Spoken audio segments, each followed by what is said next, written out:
Hello, it's Matthew here from the Nation's a Sanity Project, a project that's based on the assertion that crime and law can and should be defined by the concept of individual self-ownership and established as the terms of a peace agreement. And I'm sitting down today to have a debate with Michael Liebowitz, who is an objectivist and a well-known YouTuber who goes by the name The Rational Egoist. I'll put a link to his channel in the description. And we're sitting down to have a debate about self-ownership and its relation to rights. So I will pass it over to Michael to introduce himself now.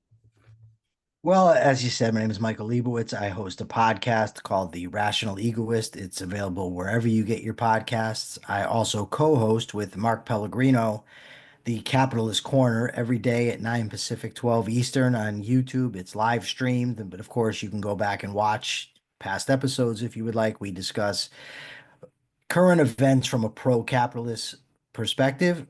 And I am also the vice chairman of the American Capitalist Party. You can check us out at americancapitalistparty.org.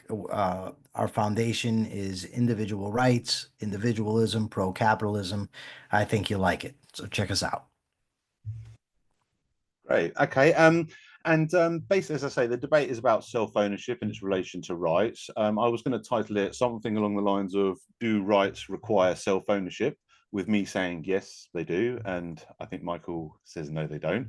But we'll get into the core of his arguments. For my kind of opening statement, I'll go first with my opening statement and then pass it over to Michael, and then we'll just go straight into it with back and forth, kind of scrutinizing each other's position. I have one question that I would like you to answer in your opening statement is how are you defining two words, two terms I need to know how we're defining them, self-ownership and rights.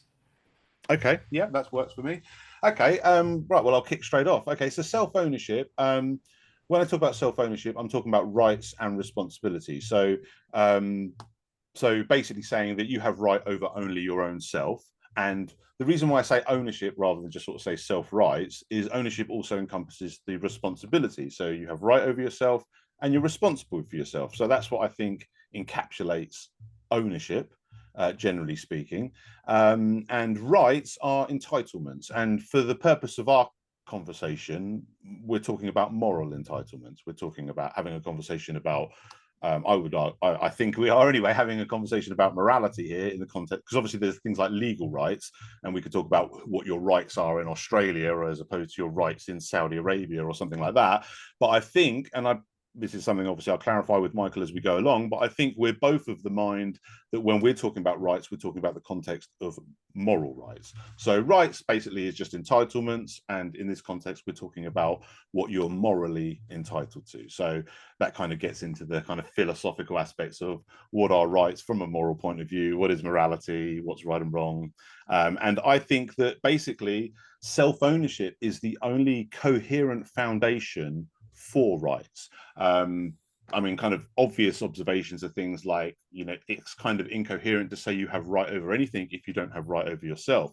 So the whole idea of property rights and having right over materials and things like that seems a kind of moot subject if we don't even accept the premise that people have right over themselves. So my basic argument is that if there is such a thing as rights, then the only coherent conceptualization of rights that we could possibly have would be based on individual self-ownership. It's the only kind of foundation for rights where from that kind of foundation, we have a conceptualization of rights that's universalizable, internally consistent, and objectively identifiable, logically speaking. Once we have the presupposition that everybody has right over themselves, then property rights, freedom, and as I mentioned in my opening, crime and law can be objectively defined with regards to when force is not justified. So I think that will do for me opener, and I'll pass it over to Michael. And just also want to say thank you to Michael for having this debate, because I appreciate his intellectual rigor. No problem. Okay, so when I asked you to define self-ownership, and I did so for a very specific reason, right? And what you said was that self-ownership is the right over your body, right over yourself. The problem you have then is if you're saying self-ownership is the foundation of rights, it means self-ownership must conceptually precede rights. But you define self-ownership as the right, which means that rights would have to precede self-ownership. And then you end up arguing in a circle. I have no issue with people using the phrase self-ownership, meaning the right to use and disposal of my own body. That's fine. But in order to get to that, you first have to define rights, and you have to have something that justifies the concept of rights. You rightly define a right as basically a moral claim, a just claim. I don't mind moral entitlement to something. But being that it's a moral claim to something, you then have to base your rights on a moral theory. So you're starting with self-ownership, defining it by reference to rights, and then defining rights, saying they stem from self-ownership, but you're not tying them back to a coherent moral theory. That is ultimately my issue. It has to do with your conceptual hierarchy. Where are things stating? How are you justifying them? And then you also said if rights exist, they can only exist by virtue of self-ownership. Okay, well then what if someone just says, okay, rights don't exist? Now, how do you prove self-ownership as a moral concept? Okay, well, I'll take that last question first because it's most fresh. Um, Basically, if someone rejects the concept of rights or morality overall, I can't kind of argue against them. Like people can reject the idea that there is such a thing as morality, that there is such a thing as rights, because obviously we're talking about concepts here. Um, like some people could say, well, might makes right, or it's like the law of nature, survival of the fittest, and all the rest of it. There's no such, and that's basically the same as saying there's no such thing as morality. That's a rejection of morality. So to those people, against those people, I have no argument. But my kind of trump card against those people is those people would also have no argument against let's say non-aggression principle laws being enforced against them, because they wouldn't be able to claim a right infringement if they were already rejecting the concept of morality and rights in the first place. So there's a kind of there's a kind of I'm trying to think of the word, but there's a kind of way that which they can't argue against self-ownership from that point of view. They would have to reject rights, but if they did reject rights and morality, then yeah, I can't say that. I guess what my position is I'm saying that if rights exist, if there is such a thing as morality, then we can identify this objective standard that is universalizable and logically consistent. And the moral truth of self-ownership is revealed by what comes after it. I do take your point that you say, well, I'm not doing any work to get to self-ownership before self-ownership, which is a fair enough point. But I also think that that's because that's kind of I would say that that's philosophically impossible because, and this is the is ought problem that I'm sure you've dealt with a million times with regards to saying, the whole phrase that you can't get an ought from an is. And I don't think that anyone can overcome that. All they can do is bridge the is ought gap with a hypothetical imperative or a presupposition. And what I'm saying is if our hypothetical imperative is that we want to identify a moral framework, let's say we presuppose there is such a thing as rights, then self-ownership is the only presupposition that we can go from where we have a coherent conceptualization of rights that's universalizable from that point onwards. And that is what reveals its objective truth. Just to kind of hammer that point home, it's like if I was to say this, I know maths is demonstrable, so it's not a perfect analogy here, but if I was to say there's such a thing as maths, and if we presuppose that 1 + 1 = 2 and go from there, then maths works, and that proves the moral truth of it. It's like, but you're starting with math to prove maths. And I was like, yeah, I am. And I'm starting with a foundational right to give me all the other property rights in the same kind of way. But it's the coherence of what comes after it that proves its moral truth from my point of view. So you have no answer to David Hume, and you have no answer to Jeremy Bentham. David Hume says there's no way to bridge the Izot gap. You can't do that. Jeremy Bentham says rights are nonsense on stilts. You have no way to answer either one of them. You're not making truth claims. You're making a claim that if we accept rights, then this is what we have to do. Somebody might just say, I don't care. I don't have a right to anything. But I think that most people, like von Mises said, want to live in a prosperous society. This is how we get there. And you haven't validated rights. You haven't justified them. And you still haven't gotten around the fact that you define self-ownership by reference to rights, meaning that rights would necessarily have to precede self-ownership. Otherwise, what are you defining self-ownership by reference to? So, in short, you can't beat Hume, you can't beat Bentham, and you've got self-ownership as the base of morality, but you're defining it by reference to a moral concept that you haven't justified. Okay, So that's how do you convince anybody of this argument that you have?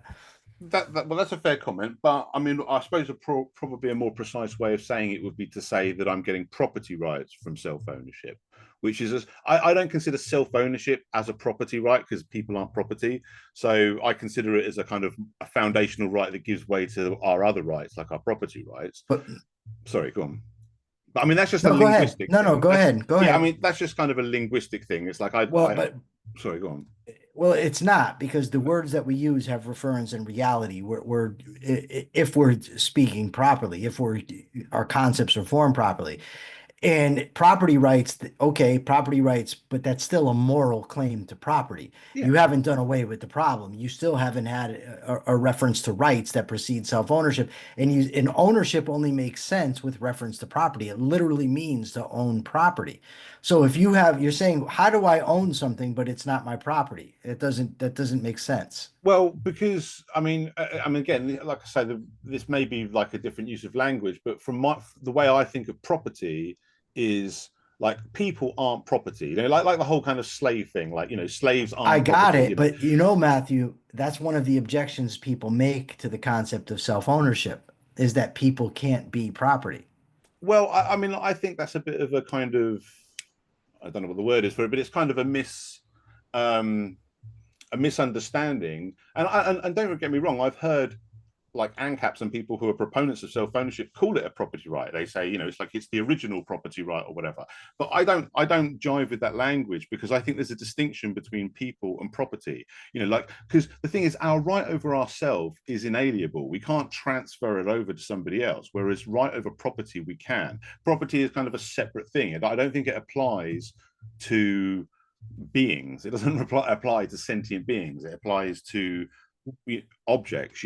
So that's property from my point of view. I mean, but again, for example, I don't consider unhomesteaded land to be property.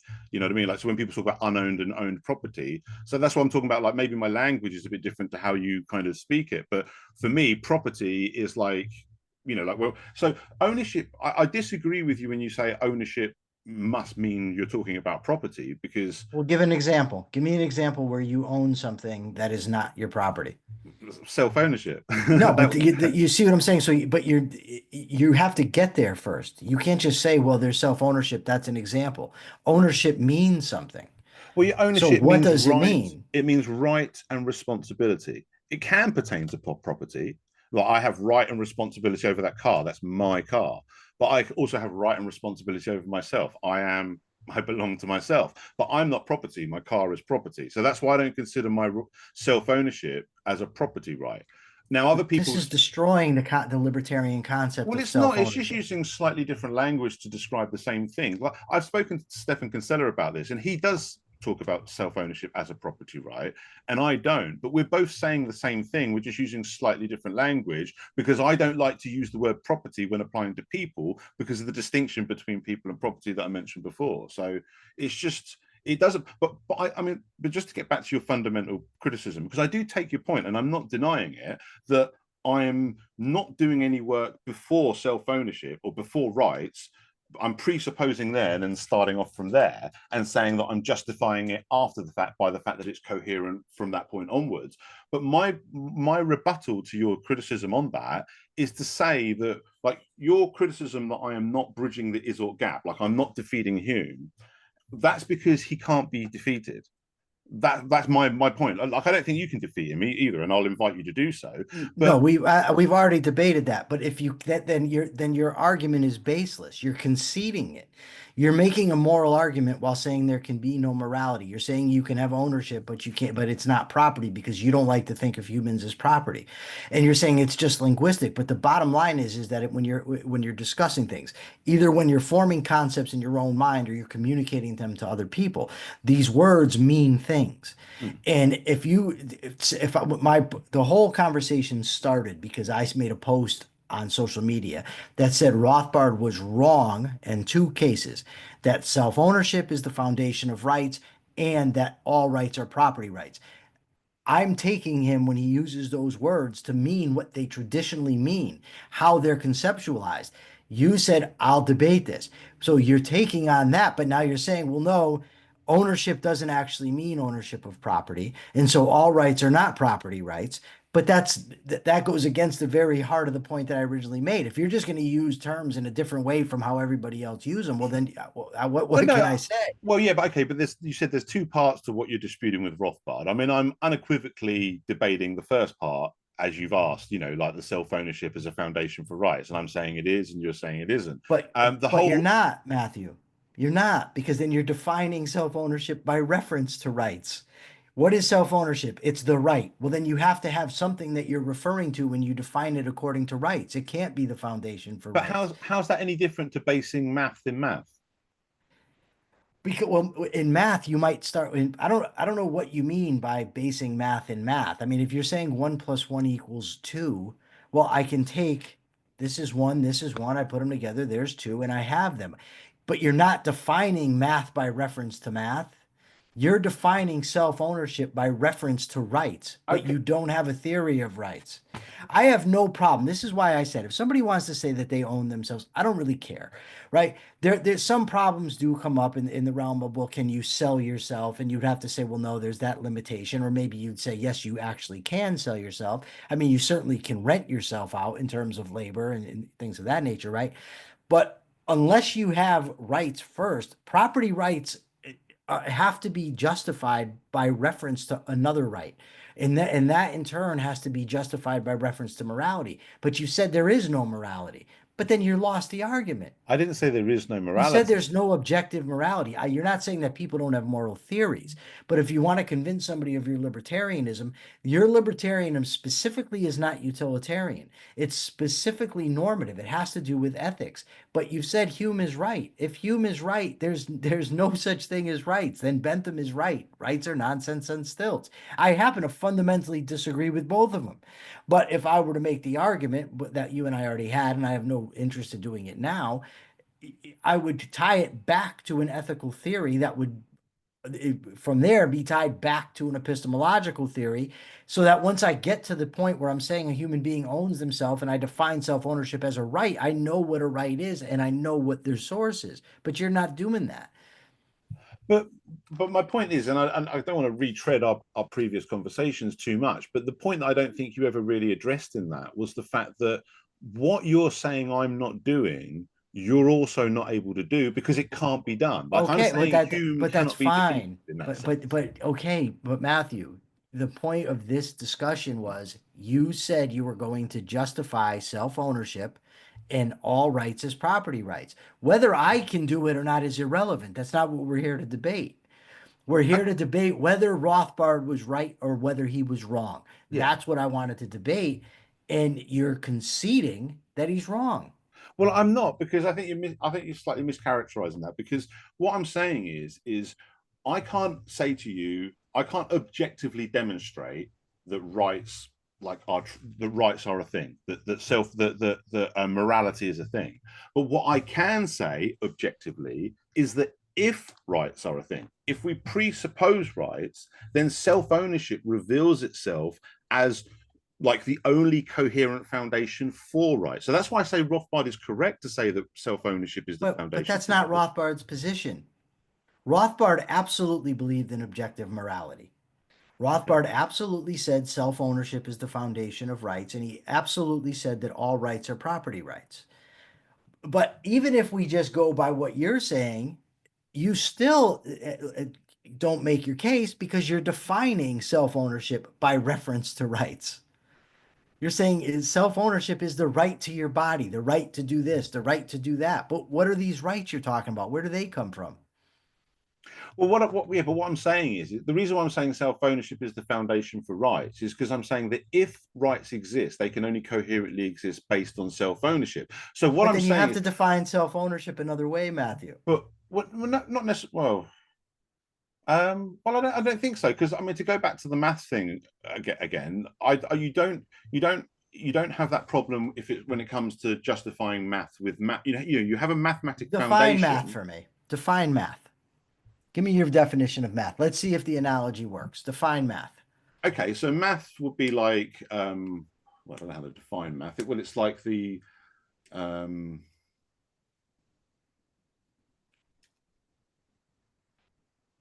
it's the well, I don't know how you would define it. It's basically because it's the well, it's like that. It's the sums of calculations, isn't it? Of numerical calculations. Okay, so it's yes, the sums of numerical calculations. So it's like calculating pluses and minuses and timeses and divisions and all the rest of it. Now, I know this isn't a perfect analogy because the thing is with maths is it's both demonstrable and it's obviously like you can also it's also what's the word conceptual um sorry, I can't think of the word, but it's something that you can conceptualize as coherent, like it works from that point, consistent in the way that I'm trying to use with the, but it's also demonstrable. So that's why it's not. I can put one thing and one thing, add them together, and show you that there's two. But I Okay. can also do a sum in my head. I can say if 2 + 2 = 4 and 16 + 16 = 32, then also, and then we can do more complicated maths, sums that are all objectively identifiable based on that mathematic foundation, and it works. Whereas if I said 2 + 2 = 5, I know that that's an incorrect statement because I know that maths doesn't work, based on that presupposition. And what I'm saying is with self-ownership is if we presuppose self-ownership as our foundation, rights work coherently. They're But they universalizable and don't. internally consistent. They This is don't. okay. Well, this is my pitch. You tell me how they don't, but that's Well, what I'm first of all, saying. let Okay. me go back to math. So math is short for mathematics, is the study of numbers, quantities, shapes, patterns using logical reason and abstract concepts. So if I now say to you, what's a number? Right? I can point to a number. I can say number one, number two, number three. I can say this mouse represents one. It's one mouse, one unit. I can do that. But you're defining self-ownership by saying it's a right and then saying it's the foundation of rights. You can't point to a right outside of self-ownership. I can point to individual numbers without doing mathematical calculations. I can point to means of logic that have nothing to do with math. I can, if you ask me, well, what is this? What is logical reasoning and abstract concepts, which is part of the definition of math? I could give you a syllogism. I Okay. could point to it. I could say Socrates is a man, all men are mortal, therefore Socrates is mortal. We have our syllogism. If you say what is a concept outside of math, I could say, well, if we look at these lights, this is a light, that's a light, that's a light. They share fundamental similarities. I don't need to go. I'm not defining it by reference to itself, but that's what you're doing. But the whole thing is, I mean, really, I don't. That's on my part ceding way too much, because if you're going to make a moral argument, you have, which the rights argument is, you can't start off by saying there's no such really thing as morality because you can't beat Hume. You've lost because you say if we're going to assume rights, okay, I don't assume rights. And by the way, that's absolutely true. I would never assume rights. I don't assume rights are true. So there's no way for you to convince me. And there's no way for you to convince a lot of people. And your concept of self-ownership, if I'm a Christian, if I have a Christian morality, God owns my body. I don't. My life belongs to God. The state has supremacy over me according to Christianity. So if somebody has a Christian morality, which you can't juxtapose your moral theory to, you could just tell him he's wrong. That's fine, but that doesn't mean that you're right. But yeah, but I mean, the Christianity thing's an example of where you've got a conceptualization of rights that's incoherent because on the I one breath, agree. I but yeah, but agree. okay, but what I'm saying, I mean, but my point is I'm just trying to be clear on what I'm conceding and what I'm arguing, and No, what you are is embracing crude rationalism. You're saying that if we accept this axiom, right, then we can reason out and I can establish this, which I don't think you can. But even if you say that you could, you haven't proven the axiom that you're starting with. You haven't even justified that. There's I don't know how you convince anybody with this argument. If you're trying to bring people over to a libertarian view and you start off by saying there's no morality, but if we want morality, then this is how we can do it. Okay, well, I don't want morality. I definitely don't want that morality. Or if you have a statist who says, look, regardless of what you're saying, I think that people need to be provided with health care. Okay, and you're going to say, well, if you accept my theory of rights, I don't accept your theory of rights. Give them welfare. Now, what do you say? Yeah, but what I'm saying is their theory of rights will be incoherent. There will be a But they don't have a contradiction. theory of rights. They don't want, they're not putting forth any theory of rights. So how are All they they're making an saying alt is claim then? because they're what they're not. They're saying I want people to have health care. They're saying I prefer this to that. Okay. And that's it. It's like I prefer chocolate ice cream to vanilla ice cream. This is what I want to do. Okay, And but that's what are you going to say? Or what if they say, look, you're saying self-ownership. I'm saying that the greatest we should act for the greatest benefit of the greatest number. And what are you going to say? No self-ownership? But then Bentham responds to you, that's nonsense on stilts. There's no such thing as rights. And you have to say, no, but if you accept my theory, there is. And he says, well, I don't accept your theory. You lose again. yeah, I kind of understand what you're saying, but the problem is I think you're asking an impossible task for this justification of morality and But then rights. the Like, moralities, but then it's wrong. If but it's impossible to prove, if it's impossible to demonstrate, then it's wrong. when If you want to turn around and you're going to flip the script and say, I want to argue subjectivism, well, then you and I can have a debate on that. I'm not prepared to do it right now. I'm exhausted, and this is what I expected to do. But then we can argue. But you're on one hand arguing for rights, and on the other hand arguing for subjectivism, and you can't do it. The two they don't mesh. Well, I mean, I'm not arguing for subjectivism. What I'm saying is I can't objectively I can't objectively say that there is such a thing as rights and morality. I Then can. Rothbard is wrong. Then you have to say Rothbard is wrong. Well, And he that was my only point from the get-go is that Rothbard is wrong. if he's saying that particular claim, then he's wrong. But the claim that self-ownership is the foundation for rights is what I'm defending of what Rothbard is No, saying. but you're not defending self-ownership as a thing. How do you mean? You're not defending self-ownership as something that exists. Rothbard absolutely believed that self-ownership is an objective fact. It's an objective normative fact. You're saying it's not. That's fundamentally different from Rothbard. Well, I mean, it's a Rothbard also said, and this is what I wanted to, this was my okay. point when in the post that I made about what he was wrong about, he's wrong that all rights are property rights. You turn around and say, no, your right to self-ownership is not a property right.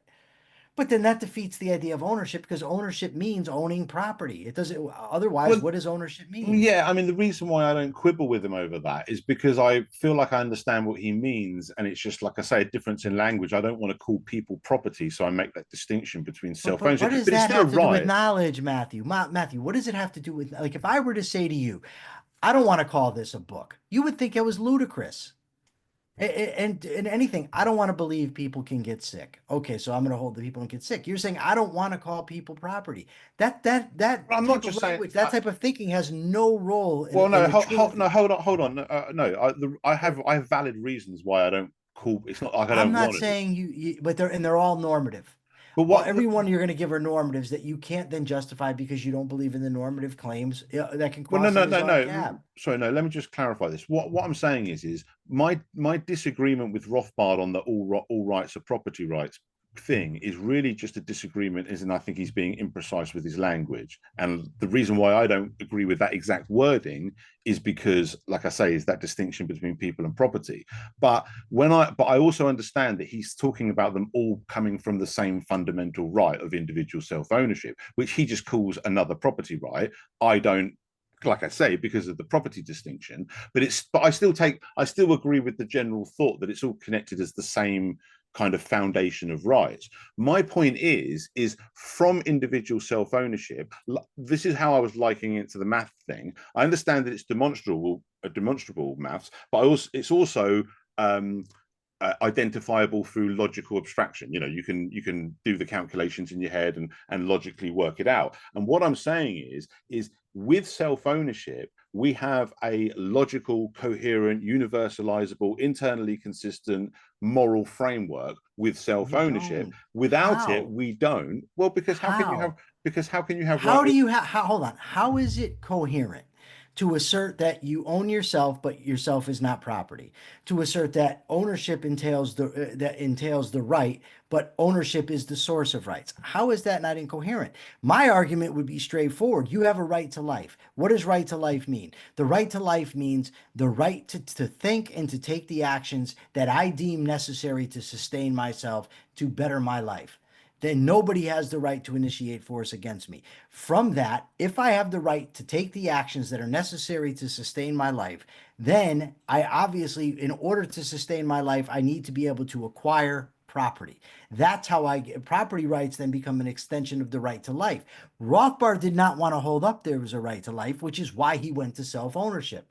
But you How can't do have you, but I don't, but what I don't it because understand. I'm going to tell you, Go on. because when I say there's a right to life, if need be, I would tie my theory of rights to a broader ethical theory. But I don't want to do that today because that's not what I came to argue about. But the point is, you don't end up defining something by reference to something else. If I were to say the right to life means that you have the right to other things, that would be nonsensical. When you say I have self-ownership, you're saying self-ownership is a right, but you're not having an independent theory of rights to reference. You're just defining it by reference to rights that don't exist without it. What It doesn't make any sense. what I'm saying is I'm saying just like, and this is where the maths example comes in. Just like maths only makes sense with this foundational presupposition, rights only make sense with self-ownership. They're only But then they don't coherent. make sense because self-ownership doesn't make sense if you don't have a theory of rights to base it on. But And that by the is, way, sorry, go on. you said the math thing, but when I asked you, okay, to make it analogous, you would have had to have a definition of math, which you didn't do. When I provided you with the definition of math, I showed you that it's not the same thing. I showed you that you're defining math by reference to other things. How so? Unless you're saying, because when defining math mentions things like numbers, quantities, logical reasoning, concepts. I can demonstrate all those things out without using math. I don't need to have, I'm not saying math is the foundation for all those things. You're saying that self-ownership gives rise to the concept of rights, but then you're defining self-ownership by reference to rights that couldn't exist without Yeah, self-ownership. but You're that's going in a what circle, I know. and you're But not just. And by the way, Rothbard thought that the self-ownership was basically axiomatic, but he thought that it existed. But you're saying it's not really a thing. I don't know. Like no, well, I no, don't even understand what. I'm not saying And, it's not and really then a thing. how is it, how don't you have property over something that you own? These are all the things that you're trying to excuse away are all the issues that I have with Rothbard's concept of self-ownership and all rights are property rights. But Well, you're not disagreeing with my critique of Rothbard. You're just using the same language that he uses, but to mean something else. Well, what I'm saying is from my point of view, and I really want you to help me understand this because I'm just not getting it. Is that your objections are kind of they're not non-arguments, but they're arguments that are like the fact that I'm failing to bridge the is or gap doesn't prove anything because that the is or gap is like you have to start the morality with a morality. You have to have the or. There's no other way you can get on the ought train without presupposing an or. And what I'm saying is well, if we presuppose self-ownership as a Well, that's foundation not for true. rights, we've got a logical, consistent track ahead of us. Yeah. Whereas Well, without self-ownership, we don't. So let me just finish this point. but And Matthew, okay, go on. I'm sorry. Like I don't want to interrupt you, but you're conceding that you haven't crossed the Izot gap. You Because it's can't have a uncrossable. okay, but then you don't have an objective moral theory. And that's what you don't seem to want to just concede it. That your argument, your claim is that your argument works if you presuppose something that you yourself say isn't true. Like I don't like how is that going to convince I'm not anybody of saying it anything? isn't true. I don't want to clarify this. You I'm not did. I'm You no did. wait. Before I'm not let me just clarify this. I'm not saying it isn't true. I'm saying it's not objectively identifiable. Basically the objectivity of self-ownership as the foundation for rights is only it's only objective after self-ownership. But I can't objectively prove rights before that. Like I say, I can't bridge the is or gap. I can only start the train with a presupposition and then go from there. But what I'm saying is every other presupposition other than self-ownership, the concept of rights falls apart. Only with self-ownership can it go on a logical journey that stays consistent and is universalizable. So that's why I'm saying reveals the moral truth of self-ownership. And you're saying, okay, yeah, but I'm not doing the work to get to rights, to justify rights in the No, first place. not only that, but you said it's impossible. It is impossible. Matthew, I don't know. You're saying that you want to argue for this morality. Then you're saying morality is possible, impossible. But then you're saying no. But I'm not saying. I'm just saying it's not objectively justifiable. I'm not saying it's not true. I don't know. This is not a What? coherent Let me just argument you're making. can I just Let me clarify? make it. Let me make an Before you argument. do, can I just quickly clarify what I'm saying? What I'm saying is morality itself is not objectively identifiable. I can't prove to you that morality is a thing, but what I can prove to you is that if morality is a thing, if we get a presupposition to get, or a hypothetical imperative to get us from the is onto the ought train, there is only one foundation on that ought train for rights that gives us a coherent conceptualization of rights that is consistent, universalizable, and all the rest of it. But why And do we need that? what do you mean? Like, even if you were right, who cares? What If difference does it make if you well, can't even prove your foundation? You can't imagine even. imagine for a second, just bear with me for the argument's sake. Right? Imagine for a second that math wasn't demonstrable. So we could only do it through logic, right? And what I would say to you is I say, I can't prove to you that maths is a thing, but I can prove to you that if maths is a thing, 2 + 2 = 4. I would And say what that's I'm saying, ridiculous. okay, but that I just want you to understand my argument, and then that's what I'm saying with the self-ownership thing and morality. I'm saying to you, okay, I can't prove to you that morality is a thing, but I can prove to you that if morality is a thing, there is this objective framework that exists that's identifiable, that's objectively identifiable by its universalizable and internally consistent nature. That, like the moral truth of self-ownership is revealed by the coherence that follows it, not by anything that precedes it, because nothing can precede it. I can't tell you what happened before the Big Bang, but I can tell you everything that happened afterwards. And It's not the same self-ownership thing. is my Big You're Bang. not defining the Big Bang by reference to something that would have to come before it. You're not saying it's impossible to justify the Big Bang. You're saying it's impossible to justify morality. Now, I'll give you a logically coherent case. A right is a moral claim to something. Life is the standard of moral value. Now, you want to argue against it. That's fine. But for the sake of what you're talking about logical coherence, I'm going to show you why self-ownership is not even necessary in the logical chain. Life is the standard of value. What does that mean? It means that life is the standard of objective morality. If my life is the standard, right? It's moral for me to act according to maintaining my own life. It has to be because my life, that's how I judge whether something is ethical or not. Is it good for me or not? At some point, now I would argue that so, do I have a moral claim to that which makes morality possible? My own life. Do I have a right to my own life? Do I have a moral claim to sustain my life? Well, I must because that's what ethics is. It's ethical to maintain my life. I don't have an ethical claim to go initiate force against somebody else, but I do have to solve the question. When is it appropriate to use force? When it's in self-defense. If somebody attacks me, I have a right, a moral claim to use force. I'm ethically correct in using force Why? because my moral standard is the maintenance of my existence. So if somebody threatens that, if somebody interferes with my ability by using force, interferes with my ability to act morally, to act ethically, to make the decisions that I'm making, I have the ethical right, like you said, the moral right to defend myself. So if I have that right, what do I need to sustain myself? I need to act on my environment. I need to gather property. And if I gather property, homestead it, if you will, if I get to it before somebody else, I do the work to homestead it, that now is part of my life maintenance. If somebody attempts to steal that from me, to rob that from me, I have the right to defend myself. I haven't even mentioned self-ownership. Now, within that, if you want to say that self-ownership stems from the right to life, I have no issue with it. I really don't. My issue is with putting self-ownership because it necessarily is a property right. You're putting property in conceptually in front of the right to life. But that's inverse. The right to life is the base and the source of all other rights.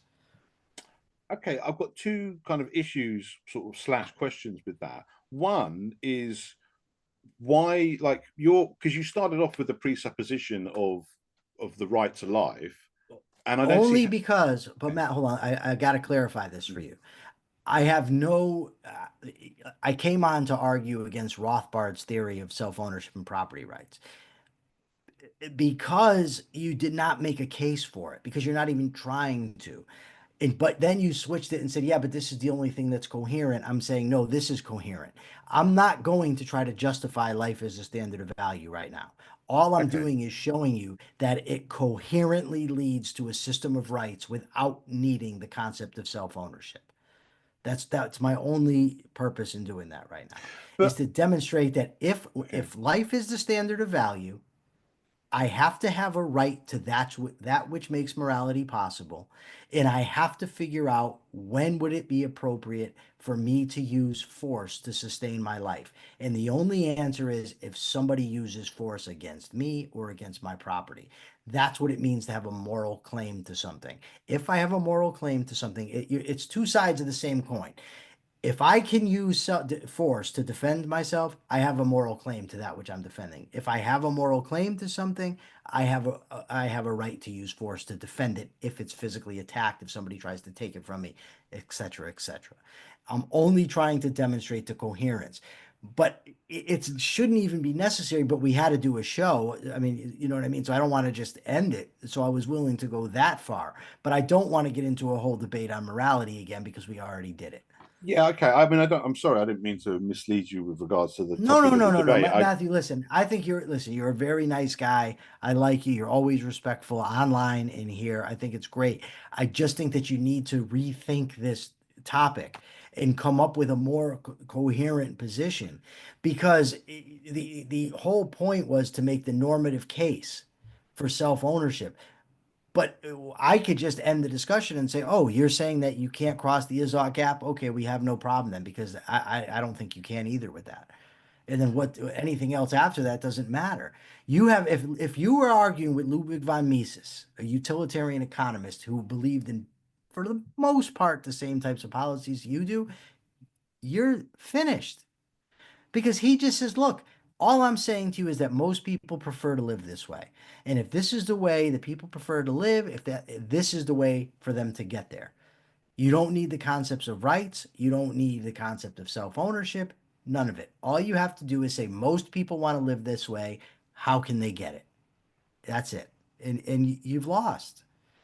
Yeah, But but but that's okay. Sorry. Okay. I get what you're saying. I mean, one question I've got with regards to the when you said about if someone aggressors against you because of your right to life, you would be have the right to defend yourself. Okay, but what if their aggression was a way to control you in the interest of extending your life? Let's say you lived unhealthily and they wanted to enslave you for your own good, make well, you eat healthy, exercise every day. okay, I get it. So you'd have to back up, right? And this is why an entire moral theory is necessary, because morality only applies to beings that choose to make choices, right?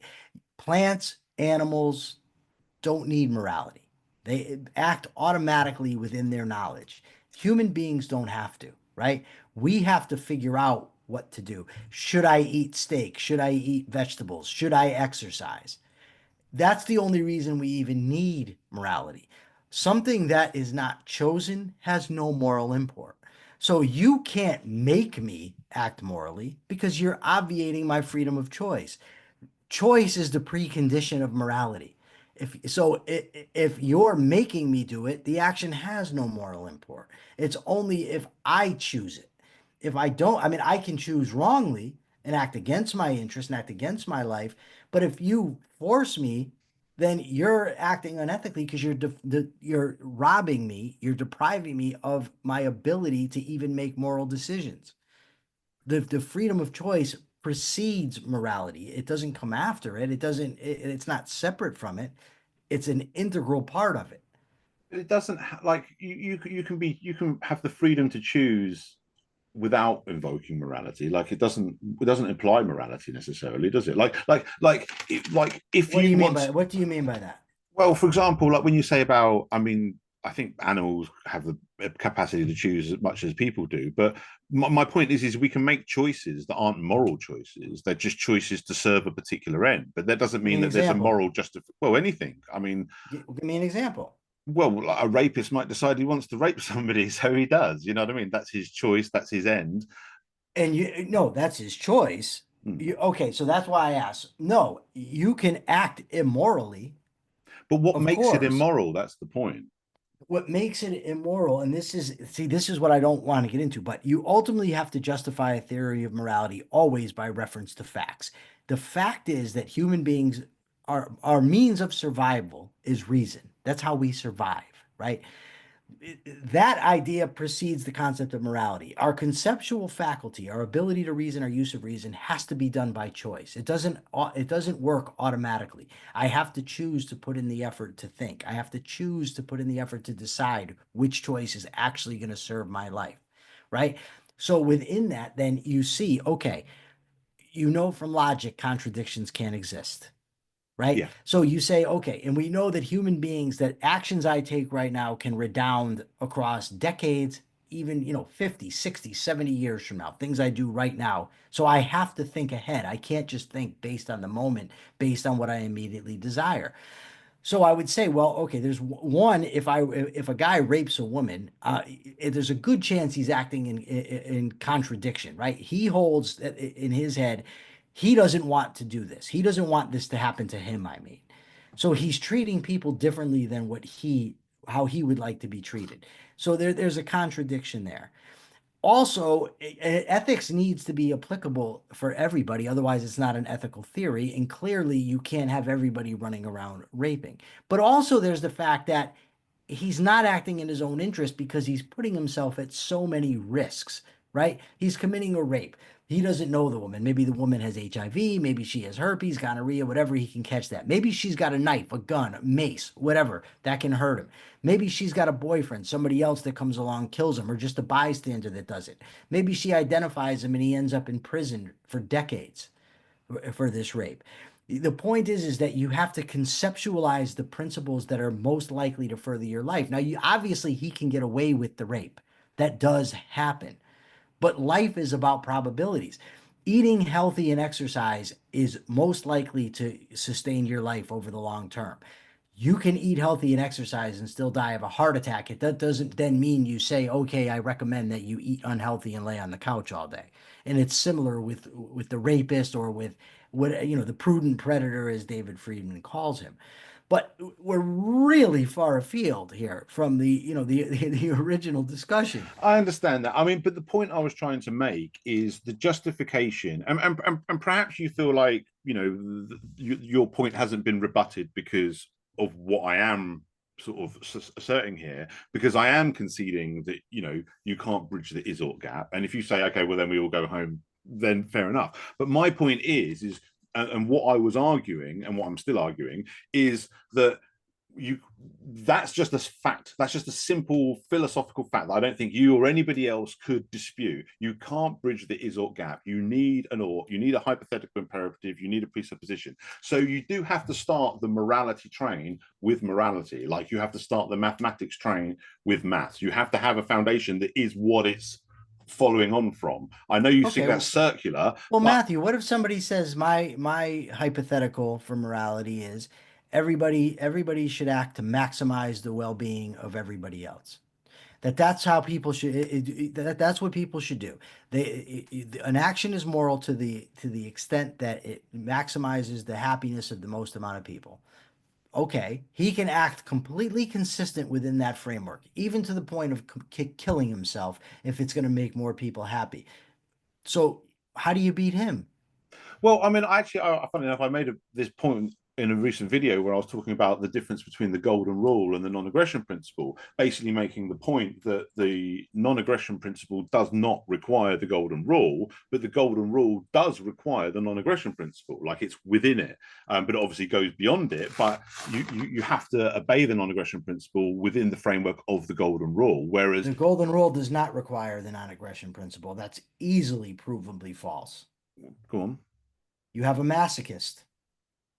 If you have a masochist, the masochist would love for people to harm him, to violate him. So if you tell him to do unto others as they would do unto you, then why wouldn't he go and harm other people? With his consent. Why? What does consent matter in this case? He likes pain. He likes physical pain. He likes for people to harm him. Okay, yeah. I mean, I suppose if you took the yeah, but I mean, I think that would be a perversion of the golden rule, because what No, you it want. actually it takes the logical conclusion of the golden rule. That's why I think it was Santayana said, "Do not do unto others as you would have them do unto you. They might not share your tastes."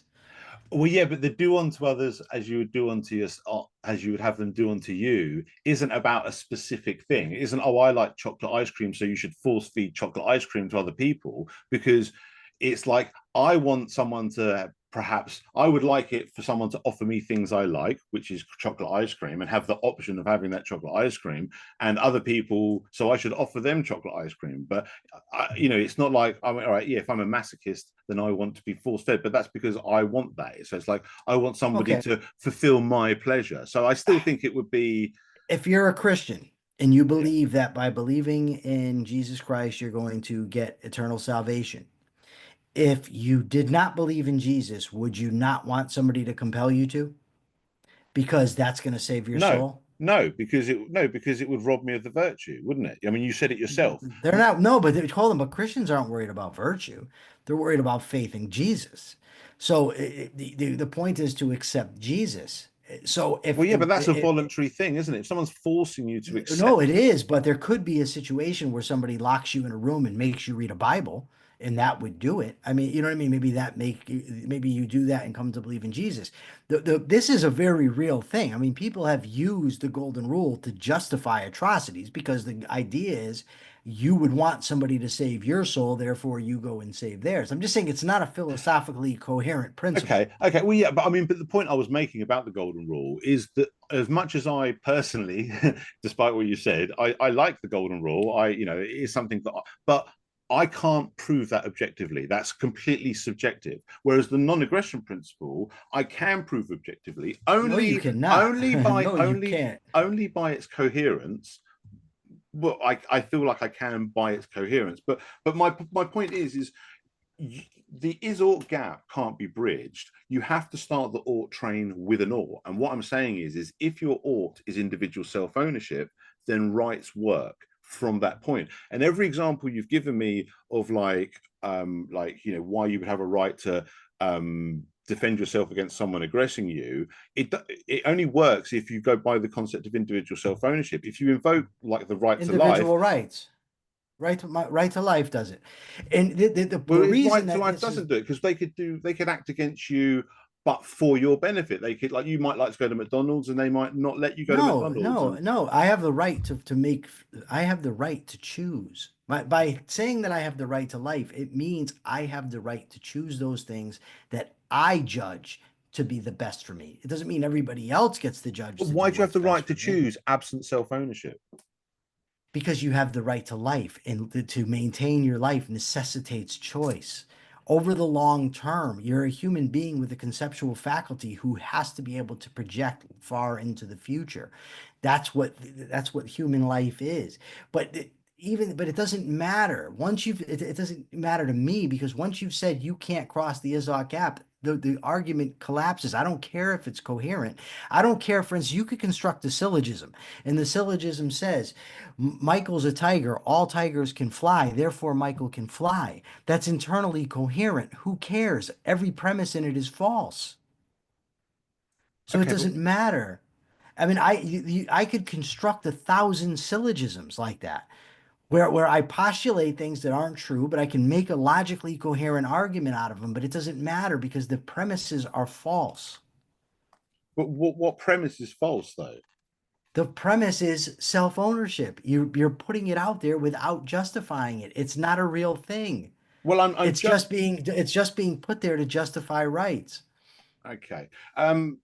Okay. I mean, I think we'll have to obviously wrap up because we're Because it's getting been an hour. because it's been an hour, so we've done our time, and I think we are going perhaps a little bit round in circles. So I'll just sum up my position, and I'll let you have the last word to sort of sum up yours. And as I say, I apologise if this isn't what you kind of was expecting No, with no, regards it's to the okay. subject of the debate.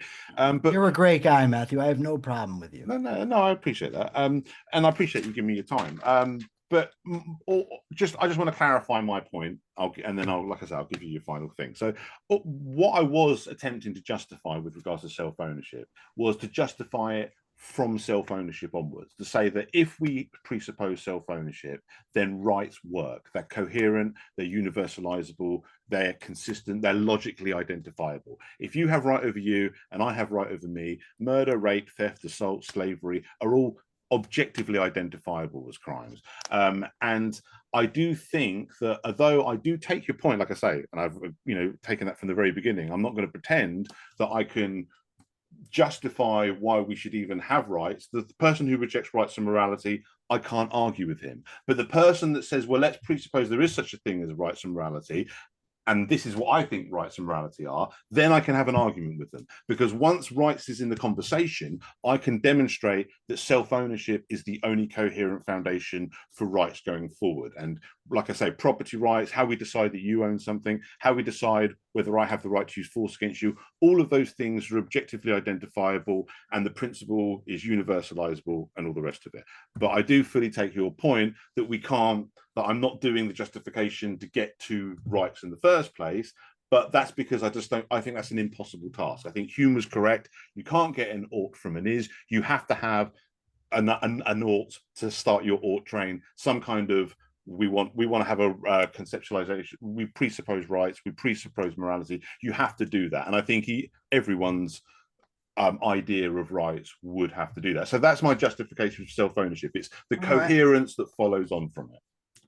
Well, I don't really have a closing statement. I just thank you, Okay. Matthew. You're always respectful. I'm sorry to be interrupting you. There was just I felt like I needed to clarify. Still my bad. I shouldn't be interrupting. I apologize for No, that's that. fine. And thank you for having the discussion with me. You're really a nice guy. No problem. I mean, maybe we'll have a follow-on conversation sometime in the Sure, future. sure. I'm Whatever always you happy want, buddy. to revisit. So Sure. I appreciate you taking the time. Anyone check out Michael's work, The Rational Egoist. I'll put links in the Yes, please description. do. He's got a lot of great conversations on there that are worth checking out. So thank you, Michael. Take care, buddy. Cheers.